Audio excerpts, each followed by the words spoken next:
మీ business ఏదైనా మీ ఊర్లో promotion చేయాలంటే అది సుమన్ టీవీతోనే సాధ్యం. ఇప్పుడే సంప్రదించండి. ఈ ఏకాదశిని మోక్ష ఏకాదశి అని ఎందుకంటారు?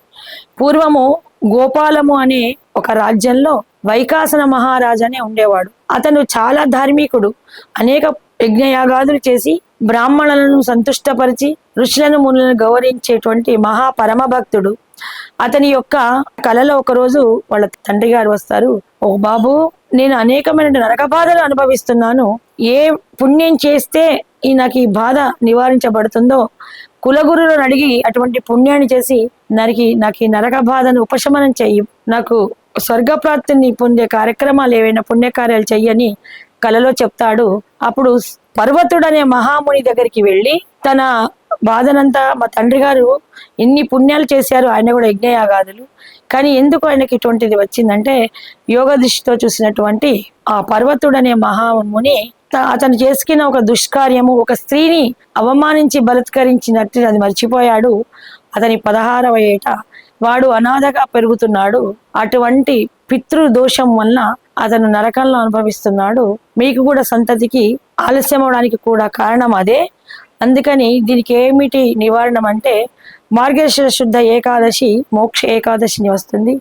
ఆ రోజు నీటిని మాత్రమే ఆహారంగా స్వీకరించి నిరాహారంగా ఉండి తెల్లవారి ద్వాదశి గడియలు పోకుండా బ్రాహ్మణ సంతర్పణం చేసి గోదానాలు భూదానాలు చేయడం వలన వెంటనే తక్షణమే ఆ పాప నివృత్తి అయ్యి నీ తండ్రి అయినటువంటి అతను స్వర్గానికి వెళుతాడు అని చెప్పితే ఆ గురువుల యొక్క ఆజ్ఞానుసారము ఆ వ్రతాన్ని వైకాసన మహారాజు చేసి ఆ వ్రత ఫలితాన్ని మొత్తము తన తండ్రికి దారపోస్తాడు.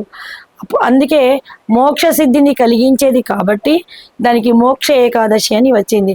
ఏకాదశులన్నిటిలో కల్లా కూడా మనకు ముక్కోటి ఏకాదశి, నెక్స్ట్ వచ్చే ఏకాదశి ముక్కోటి ఏకాదశి, ఇది మోక్ష ఏకాదశి. 15 రోజులకు ఒక ఏకాదశి, మార్గశిర శుద్ధ ఏకాదశిని మోక్ష ఏకాదశి అంటాము. ఇలాగ ఒక్కొక్క ఏకాదశికి 24 ఏకాదశులు వస్తాయి 12 నెలల్లో. ఒక్కొక్క ఏకాదశికి ఒక్కొక్క విశిష్టత ఉంది. విష్ణువుకు, లక్ష్మీదేవికి అత్యంత ప్రియమైనటువంటి మోక్ష ఏకాదశి వ్రతాన్ని ఎవరైతే చేస్తారో వాళ్ళందరూ కూడా భూమి మీద సకల సౌఖ్యాలు అనుభవించి జీవనాంతరము స్వర్గభోగాలు అనుభవిస్తారని సాక్షాత్ మహావిష్ణువే చెప్పినటువంటి ఈ వాక్యము. సదా ఏకాదశి వ్రతాన్ని చేసేవాళ్ళు జ్ఞాన సిద్ధులవుతారు అనేది మనకు పురాణాల ద్వారా తెలుస్తోంది. జై శ్రీరామ్.